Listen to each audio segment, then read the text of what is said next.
E aí pessoal, tudo bom? Vamos continuar então com a aula sobre o modelo neoclássico, vamos terminá-lo hoje e vamos tratar sobre governo e política fiscal.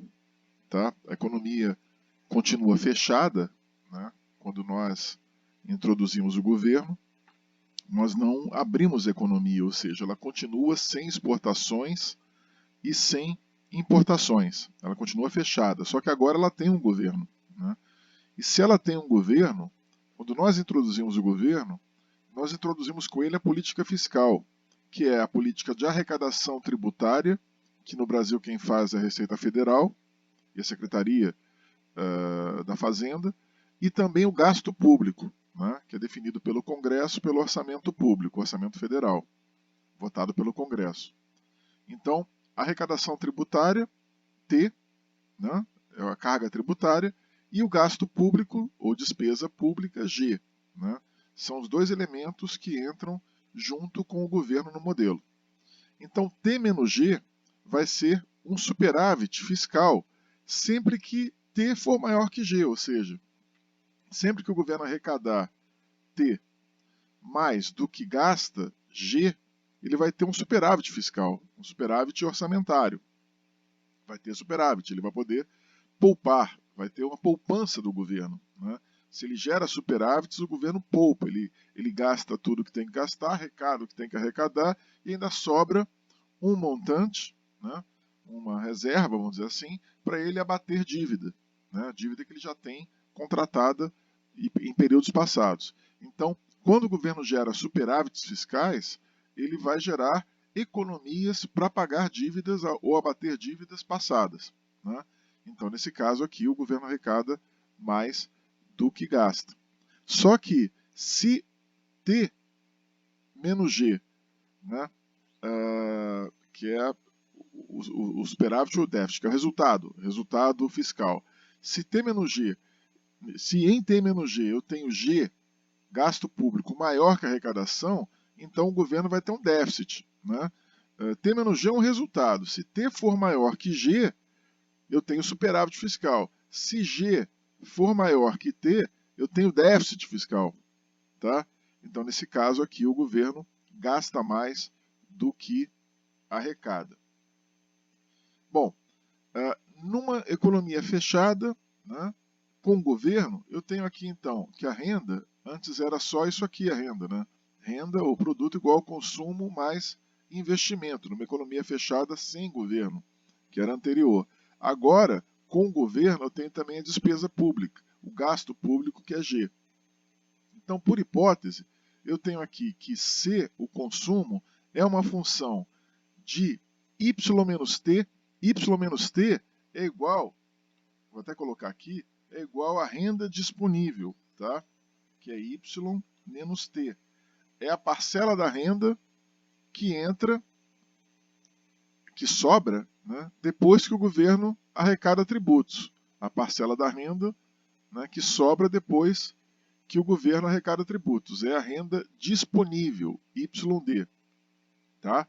Então, o consumo depende positivamente da renda disponível e negativamente da taxa de juros real. Quanto maior a taxa de juros real, menor o consumo. Quanto maior a renda disponível, Y-T, renda disponível, maior o consumo. Tá claro?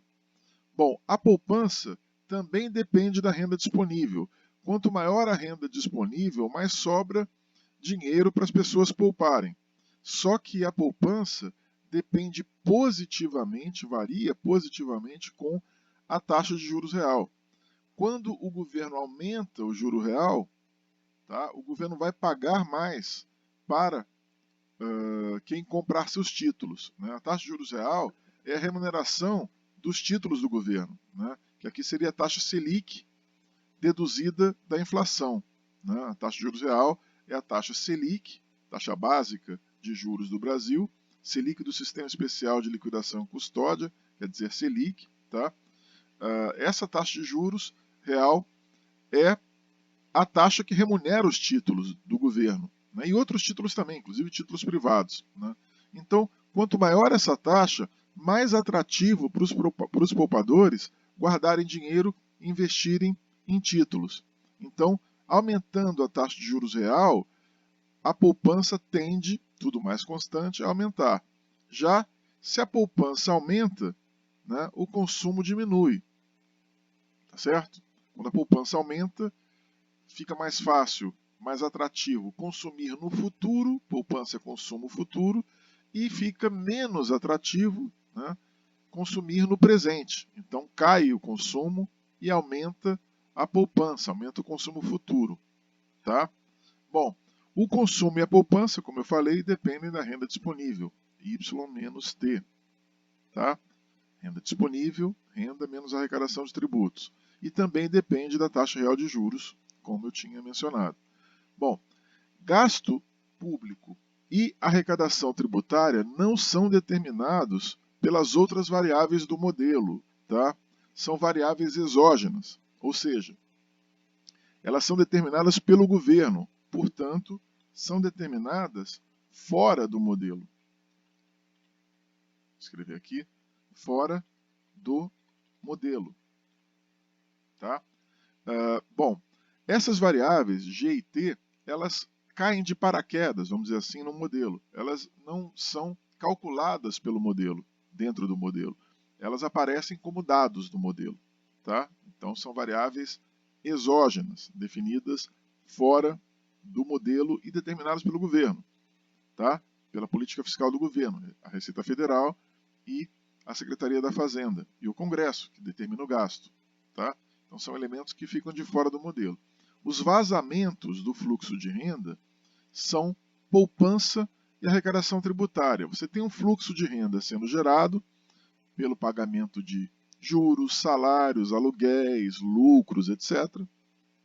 E você tem, dentro desse fluxo, vocês viram lá na introdução à economia, na contabilidade social, você tem que a poupança retira uma parte desse fluxo. Quando uma família deixa de consumir, ela retira renda do fluxo natural da renda. Né? Retira e coloca esses recursos em títulos. Tá? Poupança é feita comprando títulos. Tá certo? Até porque dinheiro não rende juros. Então, poupança não é feita guardando dinheiro debaixo do colchão ou dentro do cofre. A poupança é feita comprando títulos. Tá? E a arrecadação tributária é a mesma coisa. Toda vez que o governo arrecada recursos da economia, ele subtrai uma parcela do fluxo da renda. Aquele fluxo que seria natural vaza uma parte para a arrecadação tributária, para o governo, e vaza a outra parte para títulos, quando as famílias e empresas poupam. As injeções do fluxo da renda são o investimento privado, né, e a despesa pública, o gasto público. Toda vez que o governo gasta, ele injeta recursos, então ele retira recursos vazando, né, a renda pela arrecadação tributária e depois injeta recursos gastando, né, comprando bens, serviços, etc. Tá? Aqui entra o consumo do governo também e a despesa toda do governo, gasto público G. Se você fizer que 4, se você igualar a equação 4, S mais T, com a equação 5, I mais G, você vai ter essa equação aqui. Eu peguei o S, voltei lá no S anterior, que é esse S aqui, e vou pegar esse consumo aqui também. Então eu substituí aqui e tenho S mais T, esse S que depende da renda disponível e da taxa de juros, mais T, que é exógeno, não depende de nada, igual ao investimento, que depende da taxa de juros, mais G, que não depende de nada, variável exógena. E aí nós temos uma identidade contábil de contabilidade social que diz que a oferta de fundos para empréstimos, que é a poupança, é igual à demanda por fundos. Tá? A oferta de fundos é igual à demanda por fundos, que é investimento mais o gasto público. Tá? Eu vou botar aqui, na verdade tem que juntar aqui, porque a arrecadação tributária também é oferta de fundos. Quando o governo arrecada, ele oferta fundos para ele mesmo gastar depois na forma de bens e serviços. Tá? Bom, então nós temos aqui que aqui é poupança, aqui, né, o investimento mais o gasto, e nós temos então aqui, né, vou também abrir essa chave aqui para incluir a arrecadação tributária, tá? Então eu tenho aqui que esta curva aqui, que é a curva de oferta de fundos, muito similar à curva de oferta da microeconomia, essa curva aqui, ela é a curva de oferta, S mais T, e essa curva aqui de demanda por fundos é igual a I, investimento, mais G, gasto público. Tá? Reparem que I mais G depende negativamente da taxa de juros, porque o investimento depende negativamente da taxa de juros, né? E a oferta de fundos depende positivamente da taxa de juros, porque nós vimos aqui que o S, aqui, né? O S depende positivamente da taxa de juros e o consumo e o investimento também dependem negativamente da taxa de juros. Tá? Então nós temos aqui que no ponto de equilíbrio nós teríamos uma taxa de juros real de equilíbrio que iguala a oferta de fundos à demanda por fundos neste mercado de crédito, neste mercado de empréstimo, de fundos para empréstimo.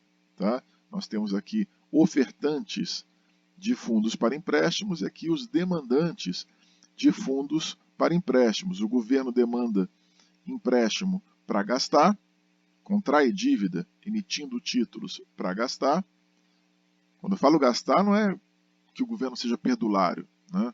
É que o governo tem que gastar em despesa corrente, em serviços, em bens, etc., para a máquina governamental girar, para fornecer bolsa de estudo, bolsa de pesquisa, Bolsa Família, investir em infraestrutura, etc., etc. E o investimento também. Né? Os empresários procuram investimento, demandam investimento para investirem em projetos de investimento, projetos que vão gerar lucros futuros, aumentar o nível de emprego, etc., etc. E aqui, os agentes ofertam recursos pela poupança, comprando títulos, né? As empresas e as famílias compram títulos e comprando títulos ganham taxa de juros real, essa taxa de juros aqui. E o governo demanda, aliás, oferta fundos arrecadando tributos. Então ele arrecada tributos e oferta fundos que são depois demandados para gasto. O gasto é demanda, a arrecadação de fundos constitui a oferta de fundos, é o levantamento de fundos. Quando o governo arrecada tributos, ele levanta fundos que serão destinados depois a gasto público. Tá? Então aqui nós temos de novo, na taxa de juros real de equilíbrio, um nível de demanda por fundos, investimento mais gasto, igual a um nível de oferta por fundos, que é aqui, poupança mais arrecadação tributária. Tá? Então, neste eixo aqui eu tenho, né, a poupança, o investimento, a arrecadação tributária e o gasto. Eu tenho dinheiro aqui, né, dinheiro que é movimentado na demanda por fundos e na oferta por fundos. E aqui eu tenho a taxa de juros real, tá? Que é a taxa Selic, no caso brasileiro, menos a inflação esperada, a expectativa inflacionária. Bom, no gráfico anterior, a gente vai ver o seguinte, que toda vez que eu aumento, se eu aumentar o gasto público, o que vai acontecer com uma política fiscal expansionista, quando o governo aumenta o gasto público? O que vai acontecer com o restante dessa economia fechada e com o governo? Repare que, pelo gráfico anterior, quando o governo gasta, aumenta o gasto público, ele vai aumentar o I mais G0 para I mais G1. Ele vai fazer isso aqui. Tá? Eu vou copiar essa curva e vou deslocá-la para cima. Tá? Vou fazer ela vir para cá. Tá? Vou pegar uma setinha aqui para indicar que ela está, né, que ela foi deslocada. Tá? Nesse caso aqui, o que eu tenho aqui? Aqui eu tenho um IG0.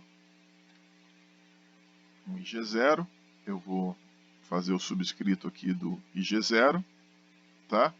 E depois aqui, quando o governo gasta, eu tenho um IG1. Não é mais um IG0. O G foi aumentado. Tá? O G aumentou. O gasto público do governo aumentou. Tá? Então aqui, eu vou até indicar isso, né? Mostrar aqui que isso aqui é uma expansão, uma política fiscal, né, expansionista. Eu tenho aqui um gasto público, né, aumentado.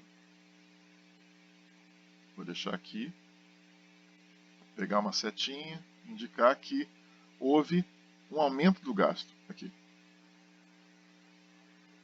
Tá? E este aumento, eu vou fazer aqui, vou emoldurar aqui esse contorno, né, para a gente ter. E esse gasto público aqui corresponde a este deslocamento, desculpem, da curva. Né? Tá? Então, o governo gasta e a curva se desloca. Né? Reparem que o investimento não muda. Tá? O investimento se mantém. Já, porque o investimento depende da taxa de juros real. Está aqui. Né? Mas o gasto público foi deslocado, passou de G0 para G1, então a curva toda subiu. Quando o gasto público é deslocado, quando essa curva se desloca, a gente tem a seguinte dinâmica. A gente tem aqui, ó, um novo ponto, tá? A gente tem esse novo ponto aqui. E este novo ponto, ele é um ponto que já, vocês podem observar, já diz respeito a uma taxa de juros mais elevada. E é um gasto maior também. Né? A gente tem aqui um gasto maior e uma taxa de juros mais alta. Aqui, ó.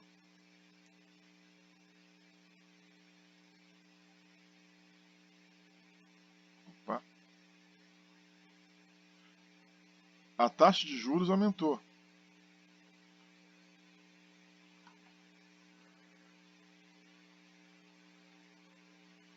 De REC, da taxa de equilíbrio, para um juros mais alto. Então passou para R1. Então o juro aqui deu uma aumentada aqui. Ó. Reparem que o juro sobe. Tá? Então, o gasto público do governo, esse gasto maior do governo, correspondeu a um aumento da taxa de juros e um aumento da despesa. Aqui embaixo a despesa ficou maior também, passou desse ponto para esse ponto aqui. Então nós temos aqui o seguinte, esse gasto público fez aquela curva se deslocar de I mais G0 para I mais G1, aqui, né? A curva se deslocou, essa curva roxa aqui, né? E isso provocou um aumento da taxa de juros real, realmente. Se você olhar aqui, o juro real subiu. Tá? E esse aumento de juro real, ele impacta de duas formas. Impacta sobre a poupança e impacta sobre o investimento privado. Primeiro, por um lado, esse juro real mais alto, esse aumento de juro real, esse aumento de juro real impacta na poupança, ele aumenta a poupança. E se aumenta a poupança, né, cai o consumo presente. Aumenta a poupança de novo porque aumenta a remuneração dos títulos. As pessoas poupam comprando títulos. Né? Então elas ganham mais. Né? Aumenta o rendimento do poupador quando o juro aumenta. Tá? Então, nesse caso, a poupança aumenta e se a poupança aumenta, o consumo presente fica mais caro. Tá? E poupar comprando títulos ficou mais atraente com a taxa de juros real mais alta. Tá? Por outro lado, quando o juro real aumenta, o investimento privado cai. É o chamado efeito deslocamento, ou crowding out. Quer dizer, o aumento da taxa, do gasto do governo provoca uma redução no investimento privado. Quer dizer, desloca o investimento privado. Tá? É aquela coisa. Você tem aqui neste mercado aqui uma competição também, porque está em concorrência perfeita, uma competição por recursos de oferta de fundos. Tá? Quem que compete por essa oferta de fundos? O governo, via gasto, aqui, e as empresas os empresários que investem. Né? Então, os empresários que querem investir competem com o governo na busca por esses recursos que estão aqui, na poupança, né, na arrecadação tributária. Se o governo gera dívida, o governo vai absorver uma parcela maior, porque vai aumentar o juro, né? Então vai absorver uma parcela maior da poupança, daquela oferta de fundos. Então ele vai competir com o setor privado. Então vai reduzir o volume de investimento, o volume de poupança disponível para financiar o investimento privado. Ele vai reduzir o investimento privado, na medida que ele vai competir com os recursos que iriam naturalmente para o investimento privado e passam aí para financiar gasto público. Tá? Então, quando o governo gera déficit, o resultado é que ele aumenta o juro, tá? E desloca ou reduz o investimento privado. Transferem o dinheiro que iria para o investimento privado, das empresas, na compra de máquinas, equipamentos, expansão de construções, etc., esses recursos passam a ser direcionados para o governo, para gasto público e para pagar dívida. Tá? Então o governo vai rolando a sua dívida e vai enfraquecendo o setor privado, que vai ter que pagar mais caro por recursos para investimento. Né? E vai gerar menos emprego, etc. É isto que está escrito aqui. A variação do governo impacta negativamente no consumo, na variação do consumo e na variação do investimento. Se, por outro lado, a arrecadação tributária cai, se o governo reduz tributos, os efeitos são semelhantes, porque ele diminui a sua poupança. A poupança do governo é aquele superávit, né? Toda vez que T é maior que G, que a arrecadação tributária é maior que o gasto público. Então, essa arrecadação, se o governo reduz T, ele vai reduzir T menos G. Então, a poupança do governo cai a poupança, porque uma parte da poupança agregada é a poupança do governo, e se cai a poupança, aumenta a taxa de juros real. Porém, por outro lado, quando cai a arrecadação tributária, o consumo aumenta. Por que aumenta o consumo? Porque nós temos que a renda disponível, que é a renda menos a arrecadação tributária, se a arrecadação tributária cai, aumenta a renda disponível. Tá?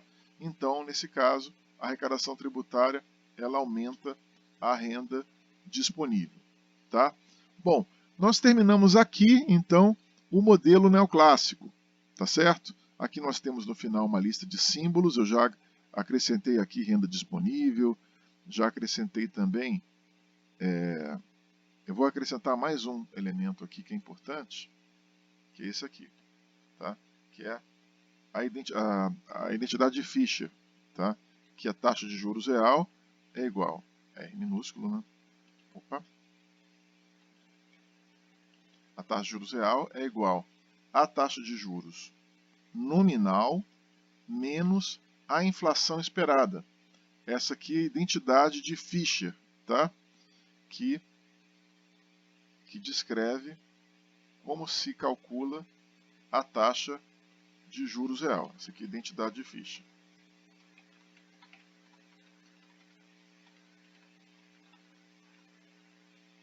Tá?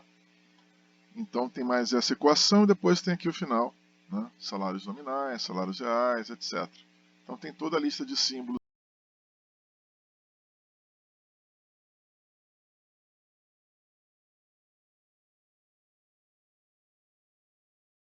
clássico, né? Nós então terminamos aqui e eu passei lá no grupo de macroeconomia, eu passei também a lista de exercícios sobre o modelo neoclássico. Tá bom? Então, obrigado e até a próxima aula. Na próxima aula a gente vai ver o modelo keynesiano simples. Tá bom? Um abraço a todos, até a próxima aula.